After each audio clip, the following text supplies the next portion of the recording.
सभी साथियों को मेरा नमस्कार। हम भक्तिकाल प्रकरण 3 निर्गुण धारा प्रेम मार्गी सूफी कवियों के बारे में पढ़ रहे हैं। वहीं से प्रश्नोत्तरी की जा रही है। कल एक प्रश्नोत्तरी हो चुकी है और आज दूसरी प्रश्नोत्तरी है सूफी काव्य धारा से। आइए देखते हैं पहला प्रश्न। विक्रम धशा प्रेम का वारा, सपनावती कह गयों पतारा। मधुपाच मुग्धावधि लागी, गगनपुर होएगा बैरागी। राजकुंवर कंचनपुर गयो, मृगावती कह जोगी भयो हूँ। साधे कुंवर खंडावत जोग हूँ, मधुमालती कर कीन्ह वियोग। प्रेमावती कह सुरवर साधा, ऊषा लागी अनिरुद्ध बरबाधा। प्रस्तुत पंक्ति किसके द्वारा कही गई है? मंझन, जायसी, कुतुबन, नूर मोहम्मद। तो यहाँ आंसर हो जाएगा जायसी। क्या आंसर हो जाएगा? जायसी। देखिए ये जो प्रश्न है वैसे देखा जाए तो ये जब हम मंझन को पढ़ रहे हैं तो मंझन की मधुमालती के बीच में ही ये पंक्ति दी गई है। तो इसका एक कारण है इस पंक्ति को देने का कि कौन सी रचनाओं के बारे में जायसी ने चर्चा की थी, है ना। जब इन्होंने अपना पद्मावत या जब ये लिख रहे थे तो इनकी रचनाओं में किन रचनाओं की चर्चाएं मिलती हैं, तो उसी के संदर्भ में ये पंक्ति दी है कि इन्होंने कौन कौन सी रचनाओं का अपने समय में लिखे जाने का वर्णन किया है। तो उसी के आधार पर ये पंक्ति, जब ये मधुमालती को जब हम पढ़ रहे हैं उसी के बीच में ये पंक्तियाँ इन्होंने दी हैं। आगे देखेंगे। विक्रम धसा प्रेम का वारा, सपनावती कह गयों पतारा। जो ऊपर हम पंक्तियां पढ़ चुके हैं, इन पंक्तियों में जायसी द्वारा किन काव्यों का उल्लेख हुआ है? तो जायसी इस पंक्तियों के माध्यम से कौन कौन सी रचनाओं के लिखे जाने की बात करते हैं उसको यहाँ पे बताना है। तो ऑप्शन है इरावती, मधुमालती, पद्मावत, इंद्रावती। दूसरा ऑप्शन है मृगावती, मधुमालती, प्रेमावती, पद्मावत। तीसरा ऑप्शन है मुग्धावती, मृगावती, मधुमालती, प्रेमावती। और चौथा ऑप्शन है मुक्तावती, मृगावती, इंद्रावती और प्रेमावती। तो आंसर हो जाएगा मुग्धावती, मृगावती, मधुमालती और प्रेमावती। इन चार काव्य रचनाओं, जो कथाएं हम पढ़ते हैं, इन चारों की बात जायसी ने की है। ठीक है, उनमें से एक मुग्धावती है, एक मृगावती, एक मधुमालती और प्रेमावती। इन चार काव्यों के बारे में इन्होंने जिक्र किया है। इनको स्मरण रखिएगा चारों को। ठीक है, तो ये हम कैसे निकालेंगे, कैसे हमको ध्यान रहेगा? तो ये लाइन जो विक्रम धसा प्रेम का वारा जो हम पढ़ते हैं, ये सबको याद है जायसी की है। तो इसी को थोड़ा सा दिमाग में लाने की मतलब इसका जो कॉन्सेप्ट है पंक्ति का, उसको दिमाग में स्थिर करिए। देखिए, विक्रम धसा प्रेम का वारा पंक्ति पूछी जाती है, तो इसके आधार पर हमने जान लिया कि ये पंक्ति जायसी की है। अगर ये पंक्ति हमने जायसी की जानी है तो इन्हीं में इन्होंने चार काव्यों का जिक्र किया है। कैसे किया है इसको देखिए फिर से। सपनावती कह गयों पतारा, मधुपाच मुग्धावती लागी। एक रचना आ गई, मुग्धावती लागी। गगनपुर होएगा बैरागी। तो मुग्धावती के साथ गगनपुर क्या होगा? कह रहे बैरागी। अब दूसरे की बात कर रहे हैं। राजकुंवर कंचनपुर गयो, राजकुंवर कंचनपुर गयो, मृगावती कह जोगी भयो हूँ। जो राजकुंवर, जो हम राजकुमार नायक पढ़ते हैं उसमें इसमें राजकुंवर कहा गया उसको। और कंचनपुर किसका जगह था? मृगावती के पिता का घर कंचनपुर के रूप मुरारी की पुत्री थी। ऐसा पढ़ते हैं ना, जब हम मृगावती को पढ़ते हैं तो वहाँ पे हमने क्या पढ़ा है? मृगावती कंचनपुर के राजा रूप मुरारी की पुत्री थी। तो ये कंचनपुर मृगावती के राज्य का नाम आया है। गयऊ मृगावती। तो दूसरी रचना इनकी काव्य की बात आई है मृगावती की। पंक्तियाँ देखिए, हम जो पढ़ रहे हैं वो जायसी की हैं और इसमें इन्होंने अभी तक मुग्धावती और मृगावती दो का जिक्र कर लिया। और इसके कारण ये राजकुंवर क्या था? जोगी हुआ था। साधे कुंवर खंडावत जोगू, और इस तरह से एक कुंवर खंडावत का नाम आ रहा है जागू। मधुमालती कर कीन्ह वियोगू, और मधुमालती के वियोग मतलब मधुमालती का वियोग हुआ था। क्यों हुआ था? मधुमालती पक्षी बन के उड़ गई थी, ऐसे ही कुछ है ना। तो मधुमालती कर वियोग, मतलब मधुमालती को जो हम पढ़ते हैं मनोहर, उसको वियोग हो गया था ना मधुमालती को, क्योंकि वो उसी से प्रेम करती थी। उनके पिता पत्नी, उसकी जो माँ रहती है, उन्हें पसंद नहीं था मनोहर के साथ ही शादी करती। वो उसको पक्षी का श्राप दे देती हैं, वो उड़ जाती हैं। पूरी कथा पढ़ चुके हैं। तो उनको कहीं ना कहीं मनोहर के प्रति प्रेम था, तो वियोग था। उसी चीज़ को इसमें बताया गया है। तो तीसरी रचना के रूप में हमने पाली है मधुमालती। प्रेमावती कह सुरवर साधा, उषा लागी अनिरुद्ध वर बाधा। अब यहाँ पे अगर प्रेमावती जो रचना मिलती है, अगर बाय द वे यहाँ पूछा जाए कि किसका किसका इसमें वो मिल रहा है, अनिरुद्ध का जिक्र आ रहा है। ठीक है, अनिरुद्ध हो सकता है कि नायक के बारे में पूछ ले कि किस रचना का नायक अनिरुद्ध है, तो यहाँ प्रेमावती, ठीक है, प्रेमावती में अनिरुद्ध के रूप में आ रहा है। तो ये अनिरुद्ध और प्रेमावती करके एक प्रेमावती चौथी इनकी रचना हो गई। तो इस तरह से 4 रचनाओं के बारे में इन्होंने जानकारी दी है। तो यहाँ पे हमको 4 की 4 याद होनी चाहिए। मृगावती और मधुमालती को तो हम पढ़ लेते हैं, और एक नाम है प्रेमावती का और एक है मुग्धावती का। तो ये 4 रचनाएं जायसी द्वारा वर्णित हैं, ये हमको ध्यान रखना है। अगला प्रश्न देखेंगे, जायसी द्वारा बताए गए 4 काव्य, अभी हम जो ऊपर विक्रम दशा में पढ़ लिए हैं, मुग्धावती, मृगावती, मधुमालती और प्रेमावती, इनमें से कौन से 2 अप्राप्य हैं? 2 तो प्राप्य हैं कह रहे हैं, लेकिन 2 अप्राप्य हैं कह रहे हैं। ऑप्शन देखिएगा, मुग्धावती मृगावती, मधुमालती प्रेमावती, मृगावती मधुमालती, प्रेमावती और मुग्धावती। तो यहाँ आंसर हो जाएगा प्रेमावती और मुग्धावती। ठीक है, प्रेमावती और मुग्धावती। देखिए, हम जब सूफी साहित्य पढ़ते हैं इन्हीं 2 को नहीं पढ़ते हैं। मृगावती और मधुमालती को हम पढ़ते हैं ना, कि मृगावती मंजन की है, उनके बारे में पढ़ लेते हैं, श्राप दिया, ये दिया। हमने प्रेमावती और मुग्धावती के बारे में नहीं पढ़ा, इसीलिए इसमें शुक्ल जी क्या कहते हैं कि ये 2 अप्राप्य हैं। अब यहीं पर प्रश्न बन सकता है, अ को हटा दीजिए, ये अ को थोड़ी देर के लिए हटा दीजिए, और अगर प्राप्य हैं, कौन सी प्राप्य हैं आ जाएगा, तो हम यहाँ पे ऑप्शन सही कर देंगे, मृगावती और मधुमालती, ये 2 प्राप्य हैं। इसलिए प्राप्य और अप्राप्य, 2 प्राप्य हैं 2 अप्राप्य हैं, ये याद रखना है। अगला प्रश्न देखिए, जायसी ने जो उद्धरण दिया है, जायसी ने जो उद्धरण दिया है उसमें मधुमालती के साथ नायक का क्या नाम बताया है? मनोहर, खंडावत, कंडावत, गंधावत। तो आंसर हो जाएगा खंडावत। फिर से इसको मैं क्वेश्चन रिपीट करूँगी, वही विक्रम दशा प्रेम का वारा।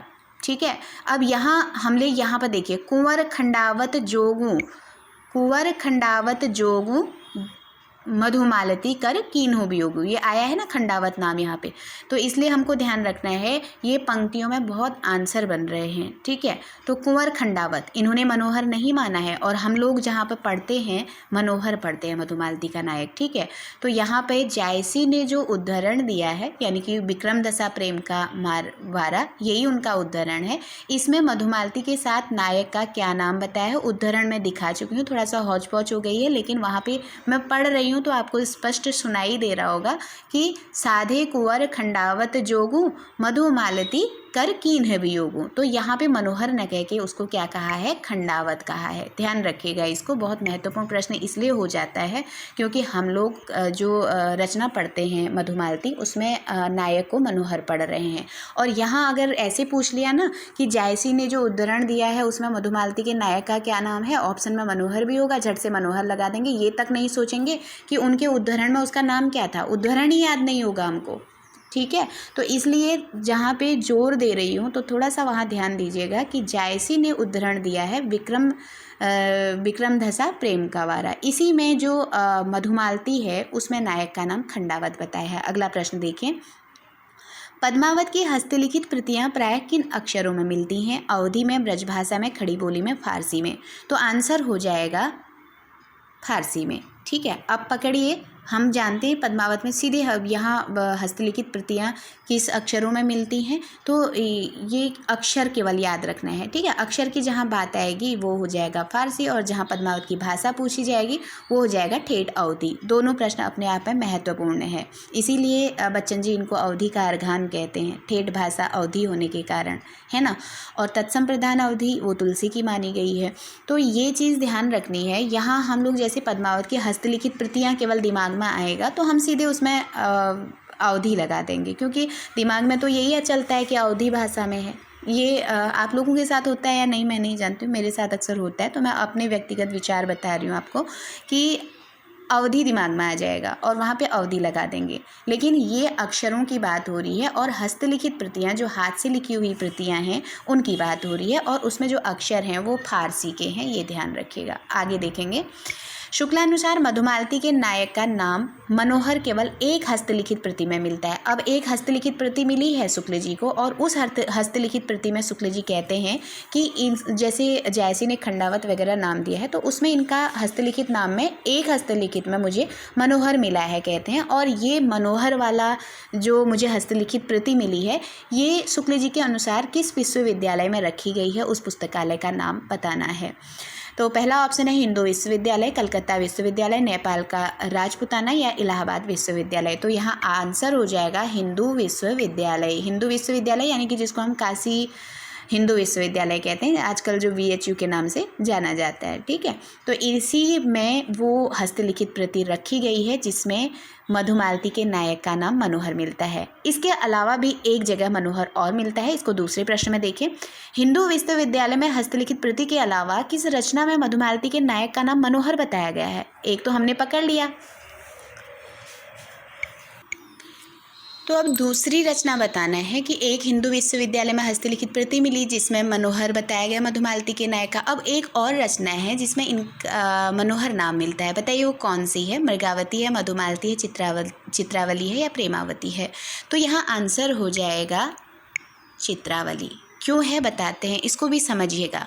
ठीक है, जो जायसी हैं, जायसी ने खंडावत बताया, जायसी का अनुकरण किया है चित्रावली में उस्मान ने। ठीक है, जो इनकी रचना मिलती है, उस्मान की रचना जो चित्रावली मिलती है, इसमें इन्होंने कुल मिलाकर के जायसी को ही फॉलो किया है ना, जायसी की तरह ही लिखा है। जैसे जायसी ने 7 दोहे के बाद दत्ता दिया है, बिल्कुल उसी तरह इन्होंने भी दिया है। बस इनकी जो कथा है वो थोड़ा सा और विस्तृत हो गई है, काल्पनिकता और ज़्यादा है इनकी रचना में। लेकिन अंतर दोनों में देखिए, उन्होंने जो जिक्र किया मधुमालती का, तो उसमें उन्होंने क्या बताया? अगर उन्होंने किया है तो स्वाभाविक है कि उनकी रचना का कहीं कहीं तो शुक्ल जी कहते हैं कि बिल्कुल वैसे ही शब्दावली उठा के रख दी है। तो एक तरह से ये समझिएगा कि अगर वो मधुमालती की बात किए हैं जैसी, तो इन्होंने भी की है। बस अंतर क्या है कि उन्होंने मधुमालती में नायक का नाम खंडावत बताया है, तो इन्होंने उस्मान ने यहाँ पे मनोहर नाम बताया है। ठीक है, तो इतना हमको ध्यान रखना है कि जायसी खंडावत बताए हैं मधुमालती के नायक का नाम, और ये मनोहर बताए हुए हैं। आगे देखिएगा, मधुमालती हुई रूप देखावा, प्रेम मनोहर हुई तह आवा। यह पंक्ति किस रचना से ली गई है? मधुमालती, पद्मावत, चित्रावली, मुक्तावली। तो यहाँ पे आंसर हो जाएगा, और यहाँ पे देखिए ये परेशान करने वाला प्रश्न है। यहाँ पे मधुमालती को देख करके अगर पढ़ा नहीं होगा तो सब लोग इसको मधुमालती ही लगाएंगे। ठीक है, मधुमालती हुई रूप दिखावा, प्रेम मनोहर हुई तह आवा, ये देखते ही मधुमालती लगाएंगे। ध्यान दीजिएगा, जो हमको जायसी की पंक्ति मिलती है, अगर इस तरह से आपको पंक्ति मिलेगी ना तो मधुमालती से नहीं मिलेगी, या तो आपको जायसी की पंक्ति मिलेगी जिसमें खंडावत नाम से मिलेगी, और जहाँ पंक्ति में मधुमालती के साथ यहाँ मनोहर मिलेंगे तो उसमें समझ लीजिए कि मनोहर नाम से मधुमालती का जिक्र केवल उस्मान ने किया है। तो उस्मान अगर करेंगे तो इनकी रचना क्या हो जाएगी? चित्रावली हो जाएगी, है ना। तो दो तरह से जब आप शुक्ल का बुक पढ़ेंगे तो उसमें मधुमालती की जो पंक्तियां हैं वो दूसरी तरह की हैं। ठीक है, वो मैं पहले पढ़ा चुकी हूँ जितना भी उनका आया है। लेकिन इस तरह से अगर आएगा कि मधुमालती हुई रूप देखावा, प्रेम मनोहर हुई तह आवा, तो जो अभी हमने पढ़ा ना कि हिंदू विश्वविद्यालय में हस्तलिखित प्रति के अलावा मनोहर नाम कहाँ मिलता है, तो उस्मान की चित्रावली में मिलता है, और उसका आधार या उसका प्रमाण है ये पंक्ति।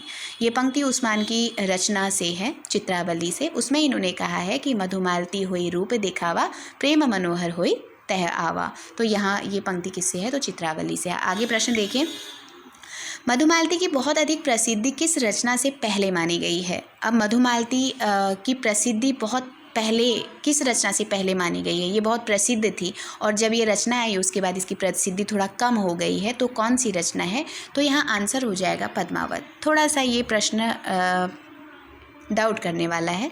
जैसे हम लोगों ने सारे सन वगैरह पढ़े होंगे, तो हम लोग पद्मावत का जो समय पढ़ते हैं वो 1540 पढ़ते हैं, है ना।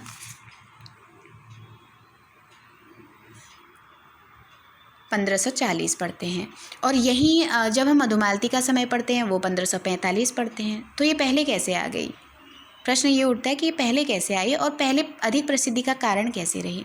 तो यहाँ शुक्ल जी की वो बात जो पहले इन्होंने कही थी ना कि इसको पद्मावत के इस समय से इसके अंतर मानना चाहिए, और उससे भी पहली बात यह है कि इसको मृगावती के पीछे की रचना ज़्यादा मानना चाहिए, ये ज़्यादा उपयुक्त है। तो ये मृगावती के पीछे की रचना के आधार पर यही बात समझ में आती है कि ये लिखी गई होगी, भले ही इसका प्रकाशन 45वां हुआ होगा, है ना। तो पहले जब ये लिखी जा रही हो तो बहुत चर्चा का विषय रहा होगा, बहुत प्रसिद्धि होगी, लेकिन जब 40 में पद्मावत आ जाती है तो उसके बाद इसकी प्रसिद्धि थोड़ा कम हो गई होगी। होगी। तो जिस हिसाब से शुक्ल जी ने इसको लिखा है उस हिसाब से मुझे यही समझ आया, क्योंकि उन्होंने 2 रचनाओं का वहाँ पे जिक्र किया है।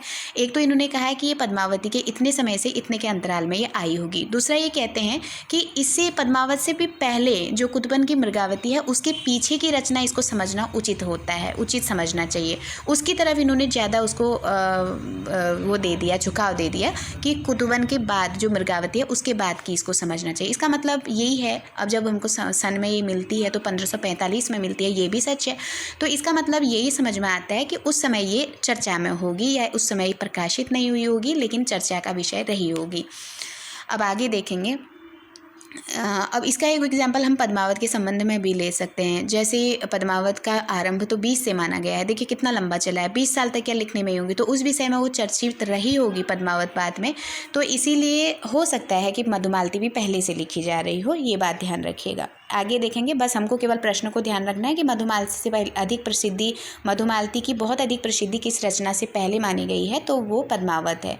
ठीक है, पद्मावत जब तक नहीं आई थी तो उसकी प्रसिद्धि बहुत अधिक थी। आगे देखिए, तब घर में बैठे रहे नाहिन हाट बाजार, मधुमालती मृगावती पोथी दो उचार। देखिए ऐसी पंक्तियाँ चलती थी मधुमालती और मृगावती के लिए, दोनों रचनाएं साथ में भी हैं, तो इसलिए कहीं ना कहीं उस तरफ को झुकाव जाता है कि मृगावती के बाद इसको लिखना शुरू कर दिया गया होगा। तो ये जो लेखक हैं जिन्होंने ये कहा है कि तब घर में बैठे रहे नाहिन हाट बाजार, मधुमालती मृगावती पोथी दो उचार, यानी कि इतनी प्रसिद्ध थे। तो कोई एक ये रचना हुए हैं जो जिन्होंने घर में बैठ गए और हाट बाजार जाना ही छोड़ दिया था इन रचनाओं को पढ़ने के लिए, इतनी प्रसिद्धि इन रचनाओं की थी। तो कौन थे? मलिक मोहम्मद जायसी थे, मंजन थे, बनारसी दास थे, या इनमें से कोई नहीं। तो आंसर हो जाएगा बनारसी दास जैन। तो यहाँ जैन कर लीजिएगा। ठीक है, तो बनारसी दास जैन के लिए बताएं तो इनके पिता खड्गसेन, इनके पिता का नाम मिलता है। ये जौनपुर में जौहरी थे और इनका जो जन्म था वो श्रीमल जैन परिवार में हुआ था, जो इनकी परंपरा में चला आता था। इसीलिए बाद में ये जैसे इश्क मिजाजी के प्रवृत्ति के थे, जैसे मधुमालती और मृगावती में जो इश्क का ही मिलता है, उसी के लिए इन्होंने हाट बाजार जाना छोड़ दिया था। वो इस पंक्ति के आधार पर दिखता है। और इनकी एक रचना मिलती है, नवरस करके है, हाँ नवरस करके ऐसे है, उसमें भी इन्होंने इश्क से संबंधित यही सब लिखा हुआ है। बाद में जब इनको कुष्ठ रोग हो गया था, इस तरह से अस्वस्थ हो गए थे, तो इन्होंने उस जैन धर्म जब ग्रहण किया तो अपनी वो रचना को इन्होंने गोमती में फेंक दिया था, जो जौनपुर में गोमती बहती है, ऐसा यहाँ पे इनके बारे में कहा जाता है। आगे देखिए, बनारसी दास जैन ने संवत 1660 के आसपास की अपनी इश्कबाजी वाली चर्चा, अब 1660 जो संवत में आ रहा है इसका मतलब है 1603 के आसपास ना, तो 57 कम कर देंगे, 58 59 साल, तो 1603 के आसपास, जो 1603 ईस्वी के आसपास ये इश्कबाजी वाली चीज़ों में ज़्यादा इन्वॉल्व थे। ठीक है, और 1641 के आसपास इन्होंने अपनी एक आत्मचरित भी निकाली थी, वो भी ध्यान रखना है। तो अपनी इश्कबाजी वाली जीवनचर्या का उल्लेख किस रचना में इन्होंने किया है? समयसार, मधुमालती, आत्मचरित या नवरत्न। तो यहाँ पे आंसर हो जाएगा आत्मचरित। आत्मचरित। अब आप लोगों को मुझे इसका उत्तर देना है, मैं बहुत उम्मीद के साथ कह रही हूँ, हर कोई कमेंट करिएगा कि ये इनकी आत्मचरित का नाम क्या था। बहुत अच्छा लगेगा मुझे, क्योंकि मैं भी बहुत मेहनत करती हूँ, बहुत PDF बनाने में, लिखने में, टाइप करने में बहुत समय लगता है, और यहाँ अनुरोध रहेगा कि आप लोगों का उत्तर आएगा तो मुझे बहुत अच्छा लगेगा। इनकी आत्मचरित का नाम आप बताएंगे और वहाँ पे मैं आपका कमेंट के माध्यम से उत्तर ज़रूर दूँगी। आगे देखिए, बनारसी दास के उपरांत दक्षिण के किस शायर ने मधुमालती के आधार पर दक्षिणी उर्दू में किस नाम से प्रेम कहानियाँ लिखी थीं? आज की प्रश्नोत्तरी में हर प्रश्न महत्वपूर्ण है, इसलिए इसको इग्नोर नहीं करिएगा, इसको सीखने की कोशिश करिएगा, याद करिएगा। बनारसी दास के उपरांत दक्षिण के किस शायर ने, देखिए मधुमालती के आधार पर दक्षिणी उर्दू में किस नाम से प्रेम कहानी लिखी है? नसरती गुलशने खान, नसरती गुलशने इश्क, नसरती गुलशने इश्क लता, नसरती गुलशने बहार। तो रचना है, दक्षिण के शायर हुए हैं नसरती और इनका है गुलशने इश्क। इस नाम से इन्होंने मधुमालती का अनुवाद किया। कैसे भी पूछे जा सकते हैं कि दक्षिण के नसरती ने किस नाम से मधुमालती का अनुवाद किया था या उसके आधार पर रचना लिखी थी, तो आपको याद भी रचना का होना चाहिए कि गुलशने इश्क लिखा था इन्होंने। शुक्लानुसार कवित्व सवैया बनाने वाले किस कवि का नाम आता है जिन्हें मंझन से सर्वथा भिन्न समझना चाहिए? कुतुबन, मंझन, पहला और दूसरा दोनों, या कोई नहीं? तो यहाँ आंसर हो जाएगा मंझन। ठीक है, इसको याद रखिएगा। अब ये मंझन वो नहीं है जिन्होंने मधुमालती लिखी है। शुक्ल के अनुसार एक और मंझन हुए थे, बस ध्यान रखना है जो दूसरे मंझन हुए थे वो कवित्त सवैया बनाने वाले थे। अगर इस तरह से कहीं प्रश्न उठ गया कि कवित्त सवैया बनाने वाले किस कवि का सूफी साहित्य में वो मिलता है, वर्णन मिलता है, तो ध्यान रखिएगा कवित्त सवैया बनाने वाले सूफी में मंझन का नाम मिलता है। ये मंझन मधुमालती वाले नहीं हैं, कोई अन्य मंझन है। आगे देखेंगे, प्रसिद्ध सूफी फ़कीर शेख मोहद्दी यानी मुहिउद्दीन का शिष्य किसे माना जाता है? मंझन, कुतुबन, जायसी, नूर मोहम्मद। तो आंसर हो जाएगा जायसी, ये सबको पता होगा। आगे देखेंगे, जायसी किस नगर के रहने वाले थे? दिल्ली, अजमेर, बीकानेर, जायस। तो ये भी सबको पता है, जायस नगर से हैं, इसीलिए इनको जायसी कहा जाता है। आगे देखेंगे, किसके संदर्भ में शुक्ल जी ने लिखा है कि इनकी एक छोटी सी पुस्तक आखिरी कलाम के नाम से फारसी अक्षरों में छपी मिलती है? कुतुबन, बच्चन, मलिक मोहम्मद जायसी, नूर मोहम्मद। तो ये भी आखिरी कलाम देखते हुए सबको पता चल गया होगा कि मलिक मोहम्मद जायसी की है। बस मैं यहाँ पे प्रश्न थोड़ा सा उल्टा करूँगी क्योंकि इसको आप इस तरह से याद रखिएगा, है ना। तो शुक्ल जी ने किसके संदर्भ में कहा है कि नहीं, शुक्ल जी ने मलिक मोहम्मद जायसी की किस रचना के बारे में कहा है कि यह इनकी एक छोटी सी पुस्तक है जो फारसी अक्षरों में छपी हुई है। प्रश्न इस तरह से बनेगा क्योंकि ये थोड़ा टफ हो जाएगा इसका स्तर, ठीक है। तो शुक्ल जी ने जायसी की किस रचना को छोटी सी पुस्तक कहा है जो फारसी अक्षरों में छपी हुई है? प्रश्न इस तरह से ध्यान में रखेगा तो आखिरी कलाम हो जाएगी। आंसर होगा छोटी सी पुस्तक कौन है? आखिरी कलाम है, ठीक है। और ये कैसे अक्षरों में है? फारसी अक्षरों में है। अगला प्रश्न देखेंगे, मलिक मोहम्मद जायसी ने बाबर बादशाह की प्रशंसा तथा अपने जन्म के संबंध में किस ग्रंथ में वर्णन किया है? इनका दूसरे अन्य ग्रंथ में अन्य शासक का भी वर्णन है, इसलिए इनके शासक को ध्यान से याद रखिएगा।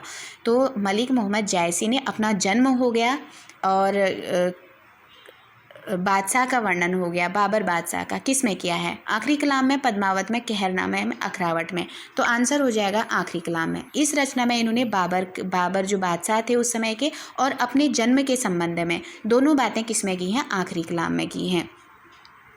अगला प्रश्न देखिए, सन 1528 ईस्वी के लगभग मलिक मोहम्मद जायसी द्वारा लिखित रचना आखिरी कलाम किस शासक के समय लिखी है? रिपीटेड क्वेश्चन है, अलग से बना दिया, इसलिए पूछा जा सकता है कि आखिरी कलाम में किस शासक का वर्णन आया है? जहांगीर, शेरशाह, शाहजहां, बाबर। तो आंसर हो जाएगा बाबर का आया है।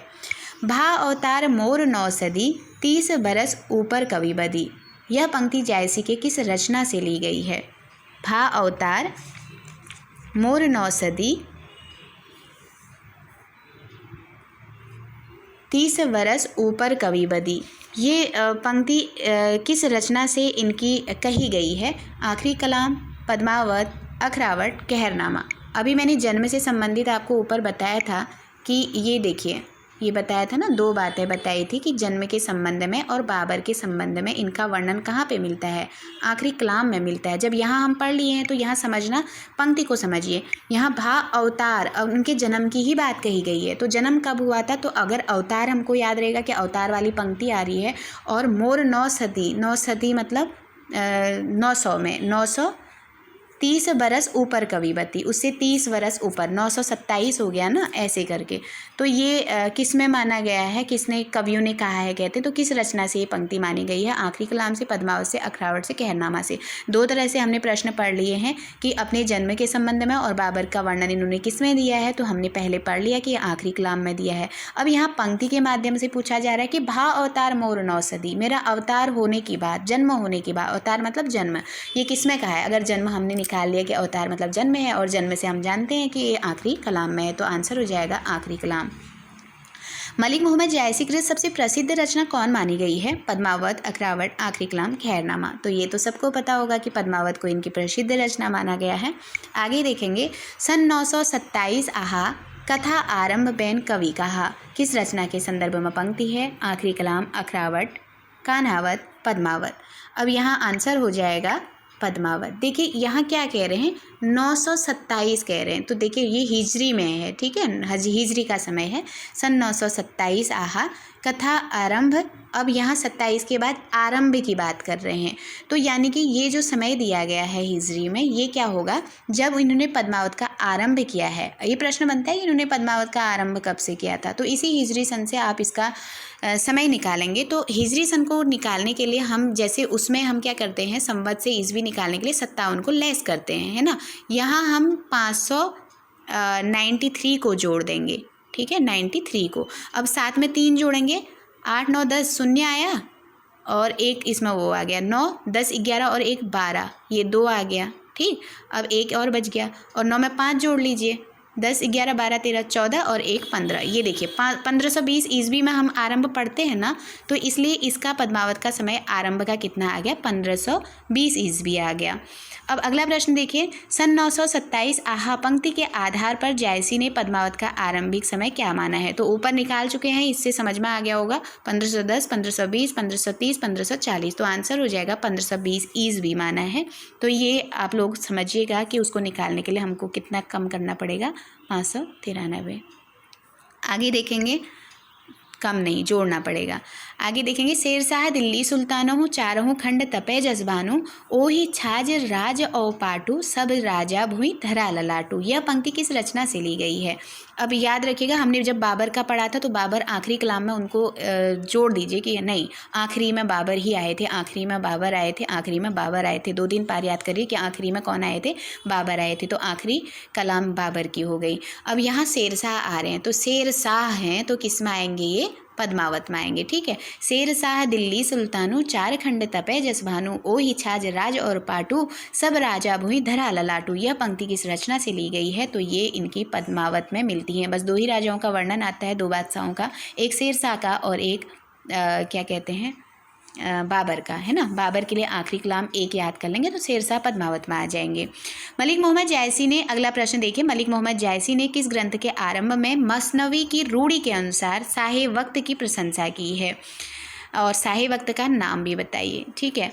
तो अखरावट बाबर, पद्मावत अकबर, आखिरी कलाम जहांगीर, पद्मावत शेरशाह। वैसे ही देखिए, अखरावट तो इनमें बाबर का था नहीं, उनका आखिरी कलाम था। पद्मावत में अकबर तो है नहीं, शेरशाह थे। तो अब हमको दोनों का पता चल गया, तो आखिरी कलाम में जहांगीर तो कभी भी नहीं हो सकते, तो एक रचना बची पद्मावत शेरशाह।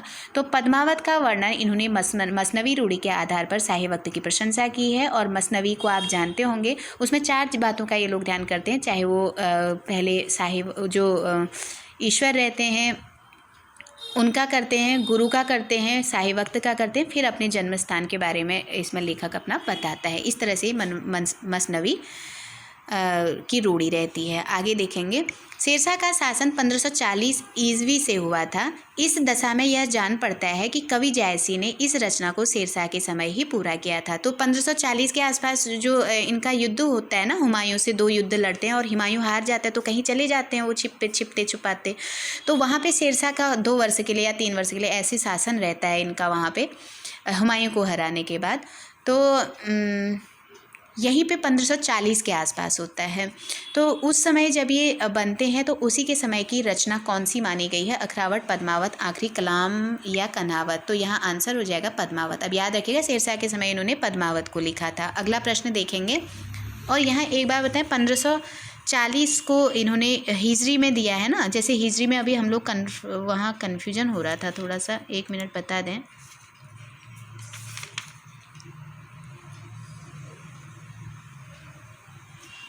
947 हिजरी है ना। तो शेरशाह का समय जैसे शेरशाह का शेरशाह का शासन इन्होंने 1540 माना है ना, तो इसको हिजरी में भी शुक्ल जी दिए हुए हैं। जैसे इन्होंने 947 कैसे लिखेंगे, 947, ठीक है।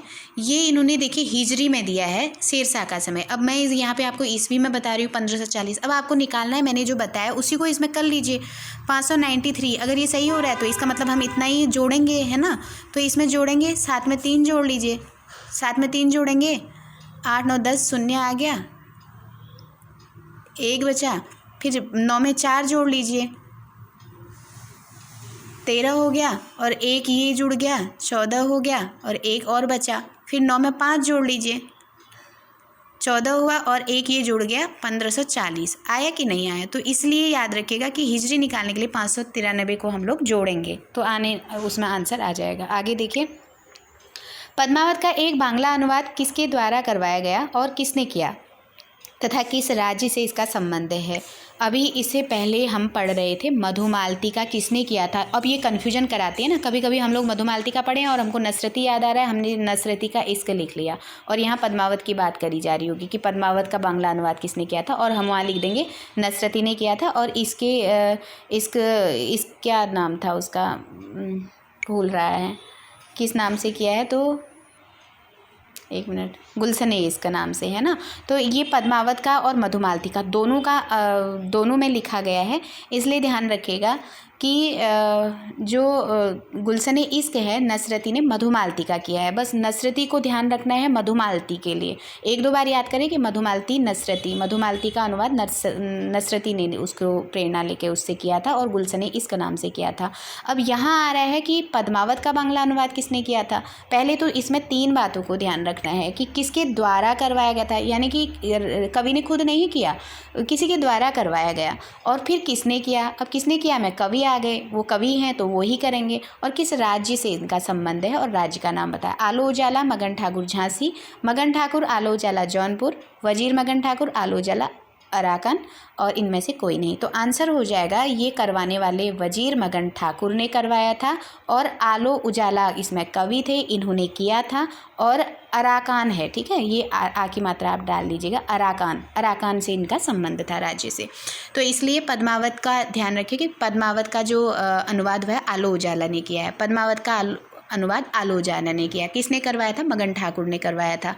और किस राज्य से संबंधित था इनका, अराकान से था। और भाषा जरूर याद रखिएगा कि बांग्ला में किया था, ठीक है। आगे देखेंगे, मगन ठाकुर ने आलो उजाला से पद्मावत का बांग्ला अनुवाद किस सन में करवाया था। 1550 में, 1660 में, 1650 ईस्वी में या 1550 में। बढ़िया है, इसमें ईस्वी दिया था तो 1650 ईस्वी में इन्होंने किया है। सीधे सन याद कर लीजिए, 1650 में आलो उजाला ने अनुवाद किया था बांग्ला में पद्मावत का।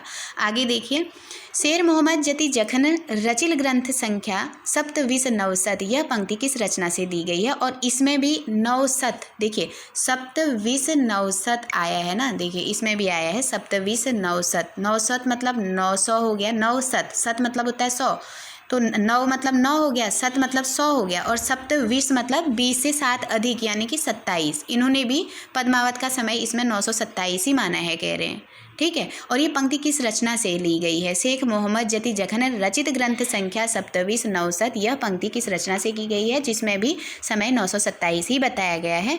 पद्मावत में आखिरी कलाम में अखरावट में, पद्मावत के बांग्ला अनुवाद में। तो जो बांग्ला अनुवाद इन्होंने किया था आलो उजाला जी ने, उसमें भी समय इसका 927 ही बताया गया है। आगे देखेंगे, जायसी के संदर्भ में कहा गया है कि यह अपने समय के सिद्ध फकीरों में गिने जाते थे। इनका किन राजघरानों में बहुत मान था तथा अंतिम दिनों में इनकी मृत्यु कहाँ हुई। ये तो मैंने ऐसे जोड़ दिया कि इनके ये अपने संबंध में जो जायसी अपने फकीरों में गिने जाते थे। अगर ऐसे पूछा गया कि अपने समय के सिद्ध फकीरों में कौन गिने जाते थे तो जायसी यहाँ हो जाएगा, ठीक है, ये फकीरों में गिने जाते थे। दूसरा जो प्रश्न मेरा है कि इनका किन राजघरानों में, आपको केवल राजघरानों में बताना है कि जायसी का किन राजघरानों में मान था और अंतिम दिनों में ये कहाँ चले गए थे। 2 प्रश्न हैं। तो राजघरानों में इनका मान था अमेठी में, और अमेठी से 2 मील जंगल में चले गए थे। जायस नगर में इनका बहुत मान था, जंगल में इनकी मृत्यु हुई थी। बाबर के यहाँ इनका बहुत मान था और अमेठी से 2 मील दूर इनकी मृत्यु हुई थी। तो इसमें आंसर क्या होगा, तो आंसर होगा अमेठी, और अमेठी के से 2 मील दूर एक जंगल में इनकी मृत्यु हुई थी। तो आंसर हो जाएगा, जिस राजघराने की बात हो रही है तो अमेठी राजघराना है, और अमेठी से 2 मील दूर ये मृत्यु के समय चले गए थे। आगे देखेंगे, किसने जायसी की मृत्यु 4 रजब 949 हिजरी, ठीक है, 49 हिजरी लिखा है, सुजाउद्दौला ने, काजी नसरुद्दीन जायसी ने, स्वयं मलिक मोहम्मद जायसी ने, आलो उजाला ने। तो यहाँ आंसर हो जाएगा काजी नसरुद्दीन। यहाँ पे इनके नाम के आगे जायसी भी लिखा हुआ है, ठीक है, तो ये जायसी इनके नाम पे भी मिल रहा है, आप लोग ध्यान दीजिएगा इसको भी। काजी नसीरुद्दीन जायसी लिखा है इनको, ठीक है। तो काजी नसीरुद्दीन जायसी जो हैं उन्होंने जायसी की मृत्यु 4 रजब 49 हिजरी लिखा हुआ है। और सबसे बड़ी बात है कि अगर पूछा जाए कि काजी नसरुद्दीन जायसी को, एक प्रश्न और यहाँ पे याद कर लीजिएगा कि जो काजी नसरुद्दीन जायसी थे, इनको किससे सनद मिली थी? तो इनको जो सनद मिली थी वो शुजाउद्दौला से मिली थी। उस समय ये शासक थे, शुजाउद्दौला से इनको सनद मिली थी, ये भी ध्यान रखिएगा। 31वां प्रश्न देखिए, किसके संदर्भ में कहा गया है कि यह काने और देखने में कुरूप थे, शेरशाह इनके रूप को देखकर हंसते थे? घनानंद, पद्माकर, मलिक मोहम्मद जायसी, चिंतामणि। ठीक है, तो आंसर हो जाएगा ये भी आप लोगों के लिए इजी प्रश्न है। मलिक मोहम्मद जायसी के संदर्भ में शेरशाह इनके रूप को देखकर हंसते थे, ये देखने में एक आंख से काने थे। ठीक है, तो और देखने में कैसे थे? कुरूप थे। तो किसके लिए कहा गया है? तो जायसी के लिए। अब पंक्ति देखिए, मोहिका हंसेसी की कोह रही, प्रस्तुत पंक्ति किसके द्वारा और किससे कही गई है? 2 प्रश्न इसमें आए हैं। ये पंक्ति मोहिका हंसेसी की कोह रही, ये पंक्ति किसके द्वारा कही गई है और किससे कही गई है? मलिक मोहम्मद जायसी बाबर, मलिक मोहम्मद जायसी हुमायूं, मलिक मोहम्मद जायसी जहांगीर, मलिक मोहम्मद जायसी शेरशाह। तो बहुत सरल सा क्वेश्चन ऊपर पढ़ चुके हैं। मलिक मोहम्मद जायसी ने शेरशाह से ये कहा था। अगला प्रश्न देखिए, आचार्य रामचंद्र शुक्ल के अनुसार मलिक मोहम्मद जायसी की कौन कौन सी पुस्तकें मिलती हैं? अखरावट, आखिरी कलाम, कन्हावत, कहरनामा, पद्मावत। 1, 2, 3 मिलती हैं, 3, 2, 4 मिलती हैं, 1, 2, 5 मिलती हैं, या सभी मिलती हैं? अब यहाँ ध्यान रखना है कि शुक्ल जी ने केवल 3 ही पुस्तकें इनकी मानी हैं और ऑप्शन नंबर 3 यहाँ पे सही होगा। ये 4 नहीं है, चौथा ऑप्शन है। ठीक है, 4 सभी है। 1, 2, 3 है, 2, 3, 4, 3, 2, 4 है, और तीसरा ऑप्शन 1, 2, 5 है, और चौथा ऑप्शन सभी है। अब 1, 2, 5 में लगा लीजिए, 1 में अखरावट आ गई, 2 में आखिरी कलाम आ गई, और 5 में पद्मावत आ गई। तो शुक्ल जी जायसी की केवल 3 रचनाएं मानते हैं, अखरावट, आखिरी कलाम और पद्मावत। ठीक है, आगे प्रश्न देखिए, मलिक मोहम्मद जायसी के किस रचना में वर्णमाला के एक एक अक्षर को लेकर सिद्धांत संबंधी तत्वों से भरी चौपाइयाँ कही गई हैं?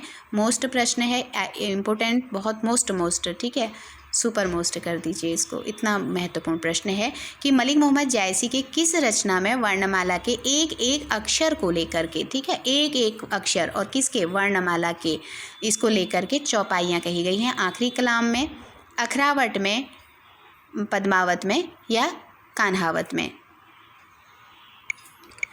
आंसर हो जाएगा अखरावट में। ठीक है, अक्षर और अखरावट, अखरावट और अक्षर ऐसे जोड़िएगा इसको। अगला प्रश्न देखिए, मलिक मोहम्मद जायसी के किस पुस्तक में ईश्वर, सृष्टि, जीव, ईश्वर प्रेम आदि विषयों पर विचार प्रकट किए गए हैं? कन्हावत में, पद्मावत में, अखरावट में, आखिरी कलाम में? बहुत महत्वपूर्ण प्रश्न है कि कौन सी रचना जायसी जी की है जिसमें ईश्वर और पूरी सृष्टि है, जीव है, ईश्वर प्रेम है, इस पर विचार प्रकट किए गए हैं? तो ये रचना भी इनकी अखरावट ही है। ये सारे प्रश्न आपके महत्वपूर्ण हैं, इन पर विशेष ध्यान दीजिएगा। मलिक मोहम्मद जायसी द्वारा रचित किस रचना में कयामत का वर्णन है? ठीक है, अब कयामत वर्णन इनके किस रचना में है? आखिरी कलाम में है, अखरावट में है, पद्मावत में है, या सभी में है? तो आंसर याद रखिएगा कि आखिरी में कयामत मिलती है। ठीक है, जब आखिरी समय आता है तभी कयामत होती है, तो आखिरी कलाम में इनका कयामत वर्णन मिलता है। जायसी की अक्षय कीर्ति का आधार किस रचना को माना गया है? सब प्रश्न इसमें सारे महत्वपूर्ण हैं, तो इसमें सबको ध्यान दीजिएगा, सारे महत्वपूर्ण हैं। अक्षय कीर्ति ये प्रश्न पूछा भी गया है, तो इनका सबको पता होगा ये, क्योंकि इनकी प्रसिद्धि का आधार ही पद्मावत रही हुई है, तो पद्मावत हो जाएगा। आगे प्रश्न देखेंगे, किस रचना के आधार पर जायसी के हृदय को कोमलता एवं प्रेम की पीर से भरा हुआ माना गया है? अक्षय कीर्ति है तो उसी में प्रेम और प्रेम की पीर भी मिलेगा, और सबसे बड़ी बात है प्रेम की पीर इन्होंने रीतिकाल में भी कवियों को कहा है। ध्यान रखिएगा, अगर प्रश्न ऐसे पूछा गया कि शुक्ल जी ने प्रेम की पीर की सूफी कवि के लिए प्रयोग किया है, ठीक है, तो भी जायसी को आप जरूर याद रखिएगा, क्योंकि प्रेम की जायसी की रचना पद्मावती में इनके प्रेम की पीर से भरी हुई मानी गई है। तो कोमलता और प्रेम की पीर इनकी किस रचना के लिए आया है? तो पद्मावत के लिए आया है। ये भी महत्वपूर्ण प्रश्न है, और यहाँ प्रश्न अगर बन सकता है तो प्रेम की पीर को लेके बन गया, तो हम लोग रीतिकाल में चले जाएंगे अगर ऑप्शन में घनानंद होंगे। तो सूफी में पूछा जाएगा तो जायसी को विशेषता ध्यान रखेगा। जायसी के किस ग्रंथ में लोक पक्ष एवं आध्यात्म पक्ष दोनों और उनकी गूढ़ता, गंभीरता और सरसता का विलक्षण प्रभाव दिखाई देता है? कान्हावत, अखरावट, आखिरी कलाम पद्मावत। देखिए लोक पक्ष और आध्यात्म पक्ष आ रहा है ना, तो लोक पक्ष और पद्मावत इनके अक्षय कीर्ति का आधार है, उसी में लोक पक्ष और आध्यात्म पक्ष दोनों का इन्होंने वर्णन किया होगा। तो लोक पक्ष और आध्यात्म पक्ष दोनों पक्षों को ध्यान करके इनकी रचना पूछी जाएगी तो पद्मावत हो जाएगी। आगे देखेंगे, शुक्ल जी के द्वारा प्रस्तुत कथन किसके संदर्भ में कहा गया है कि इन्होंने अपनी झाड़ पटखार के द्वारा हिंदू और मुसलमानों के कट्टरपन को दूर करने का जो प्रयास किया है वह अधिकतर चिढ़ाने वाला सिद्ध हुआ, हृदय को स्पर्श करने वाला नहीं। मनुष्य के बीच जो रागात्मक संबंध है वह उसके द्वारा व्यक्त न हुआ। किसके संदर्भ में ये कथन शुक्ल जी का है? कबीरदास, तुलसीदास, मलिक मोहम्मद जैसी कुतुबन। ध्यान रखिएगा यहाँ आंसर हो जाएगा कबीरदास। ये क्या कहते हैं कि जो अपनी झाड़ और फटकार, ऐसा काम मुसलमान, क्योंकि मुसलमानों को इन्होंने, हिंदू और मुसलमान दोनों के लिए रास्ता खोला था कबीर ने, और इनके बाद देखिए जितने भी हुए ऐसे झाड़ फटकार वाला कोई नहीं हुआ था। चाहे आप इन्हीं के, जब हम ज्ञानाश्रयी शाखा पढ़ रहे हैं तो वहाँ भी देखिए ज्ञानाश्रयी में भी वहाँ धर्मदास आ जाते हैं, दादू आ जाते हैं, नानक आ जाते हैं। इनका सबके साथ व्यवहार मिठास भरा था, इनके जो भी वाणी थी मृदुल थी। लेकिन उसको छोड़ दीजिए ज्ञानाश्रयी को, अब इधर अगर सूफी में आते हैं वहाँ भी जायसी के साथ कंपैरिजन किया जा रहा है इनका, तो प्रश्न महत्वपूर्ण हो जाता है। जहाँ झाड़ फटकार की बात आएगी कि इन्होंने मुसलमान और हिंदू दोनों के लिए झाड़ फटकार किया था, इस कट्टरपन को दूर करने का जो प्रयास किया वह अधिकतर चिढ़ाने वाला था, कहते हैं, जो कबीर ने किया था, ठीक है। और सिद्ध हुआ, हृदय को स्पर्श करने वाला नहीं, हृदय को स्पर्श करने वाला जायसी का होता है। यहाँ आगे प्रश्न पढ़ेंगे तो उसमें समझेंगे इसको, ठीक है। जो हृदय को स्पर्श करने वाला हुआ था वो सूफी में इनका हुआ था। तो इसलिए यहाँ पे झाड़ फटकार की बात से हम याद रखेंगे कि ये काम कौन कर सकते हैं? कबीरदास। आगे देखेंगे, किसके संदर्भ में शुक्ल जी का यह कथन है कि हिंदू हृदय और मुसलमान हृदय, बहुत मोस्ट है ये और ये पूछा भी गया है, ठीक है। हिंदू हृदय और मुसलमान हृदय आमने सामने करके अजनबीपन को मिटाने वाला, बोल दिया ना, झाड़ फटकार नहीं है, अजनबीपन को मिटाने वाला है, इन्हीं का नाम लेना पड़ेगा। तो ये इन्हीं से क्या तात्पर्य है? कबीरदास, नूर मोहम्मद, मलिक मोहम्मद जैसी, उस्मान। तो ये कौन हो जाएंगे? हमारे जायसी जी हो जाएंगे। जायसी जी ने क्या किया? हिंदू और मुसलमानों में अजनबीपन को मिटा करके प्रेम को बढ़ाया था, हृदयों को आमने सामने किया था। आगे देखेंगे, प्रस्तुत कथन शुक्ल जी का किसके संदर्भ में है कि कबीर ने केवल भिन्न प्रतीत होती हुई परोक्ष सत्ता की एकता का आभास दिया, ठीक है। उन्होंने केवल एक ही चीज़ को पकड़ा और परोक्ष सत्ता की एकता का आभास दिया। प्रत्यक्ष जीवन की एकता का दृश्य सामने रखने की आवश्यकता बनी थी, यह डैश डैश डैश इनके द्वारा पूरी हुई थी, ठीक है। प्रत्यक्ष जीवन, देखिए प्रत्यक्ष जीवन की एकता को कौन लाए थे? तो नूर मोहम्मद, उस्मान जायसी। तो ये जायसी जी हो जाएंगे। उन्होंने तो परोक्ष को दिया, लेकिन प्रत्यक्ष का काम करने वाले कौन थे? तो हमारे जायसी जी थे। आगे देखेंगे, सूफी परंपरा में सबसे अधिक प्रसिद्ध ग्रंथ एवं प्रेम गाथा की परंपरा पूर्ण प्रौढ़ता को प्राप्त मिलती है। मृगावती में, चित्रावली में, पद्मावत में, यूसुफ जुलेखा में। सिर्फ एक शब्द पकड़िए, इसी से इनको प्रसिद्धि मिली, यही अक्षय कीर्ति का आधार है, तो यही इनको प्रौढ़ता देने वाला भी होगा, तो पद्मावत हो जाएगा। आगे देखेंगे, सिंहलदीप के किस राजा की कन्या पद्मावती गुण और रूप में जगत में अद्वितीय थी? ऋतुसेन, रत्नसेन, गंधर्वसेन या इंद्रसेन। तो यहाँ आंसर देखिए, यहाँ मैं प्रश्न अगर पकड़ती ना, सिंहलदीप में राजा का नाम रख के अगर मैं पूछती कि इनकी कन्या गुण और रूप में जगत में अद्वितीय थी, तो आप पकड़ लेते इसको कि ये सिंहलदीप आया है और राजा का नाम आया है और इसमें यानी कि पद्मावती होगी, वो मुँह में है। लेकिन मैंने प्रश्न थोड़ा सा घुमा दिया, आपको पिता का नाम बताना है। सिंहलदीप के किस राजा की कन्या, अब यहाँ पे आपको पिता, पद्मावती के पिता का नाम बताना है कि गुण और रूप में जगत में अद्वितीय थी।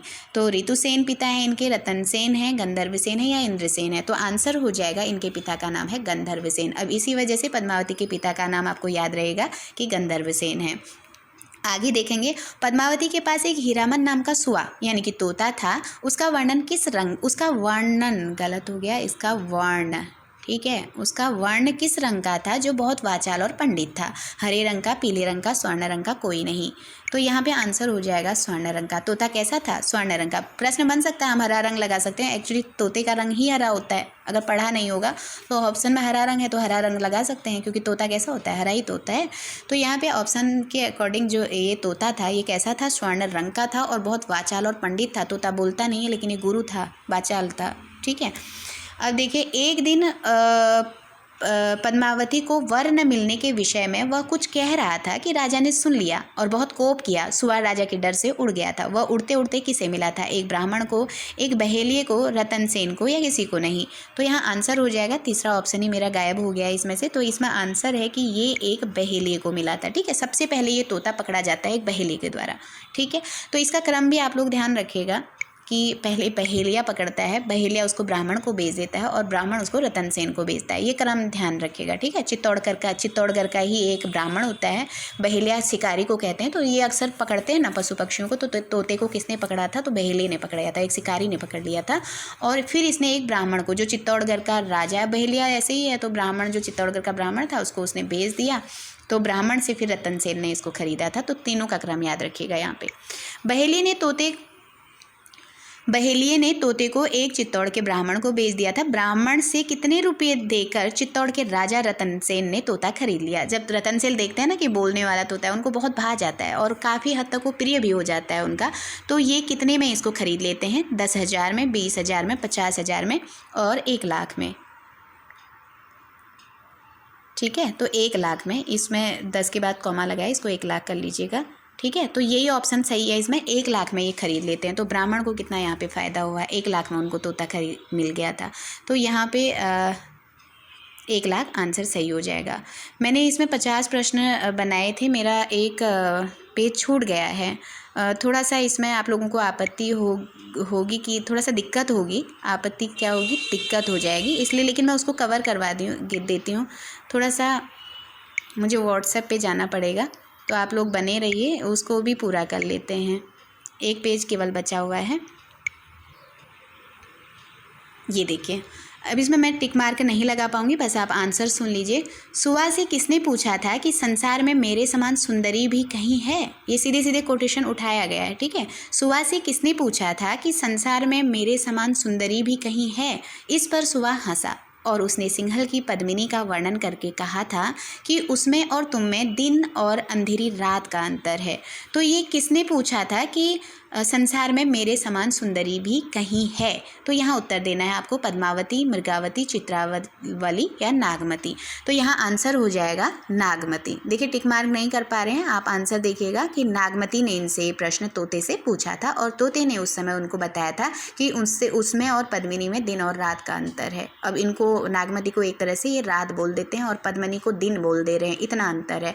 अब देखिए 49वां क्वेश्चन देखिए, रानी नागमती ने किस बात के भय से चेरी को सुआ को मार देने की आज्ञा दी थी? तो जब इनको लगा कि इनको भय हो गया था किसी बात को लेकर के, तो क्या इनका भय था जिससे इन्होंने सुआ यानी कि तोते को मार देने की आज्ञा दी थी? चेरी मतलब जो दास दासी वगैरह ये रहते हैं उनको।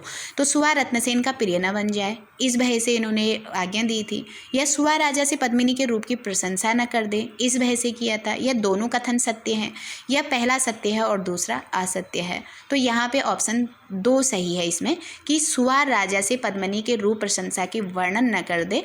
तो उसको डर था कि वो उस नागमती को छोड़ देगा और पद्मिनी को ब्याह लाएगा, तो इसी प्रशंसा की भय से उसने सुआ को मार देने की बात कही थी और ज़्यादा उससे प्रश्न नहीं बन रहा था। लेकिन चेरी को पता होता है कि राजा को वो तोता बहुत प्यारा है, भले वो शिकार पे गए हुए हैं, अगर आ गए और उन्होंने तोता मांगा तो यहाँ पे मतलब मैं बेमौत मारा जाऊँगा। तो वो मारता नहीं है, तोते को रखे रहता है।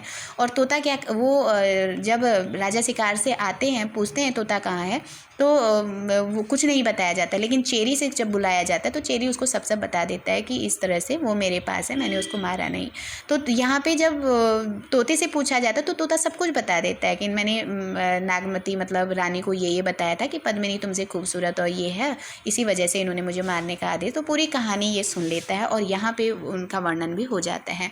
अब जब अंतिम क्वेश्चन है, सुआ के मुंह से पद्मिनी के रूप का वर्णन सुनकर कौन मूर्छित हो गया था और अंत में वियोग से व्याकुल होकर उसकी खोज में घर से जोगी होकर निकल पड़ा था? सुजान, मनोहर, रतन सेन या राजकुमार?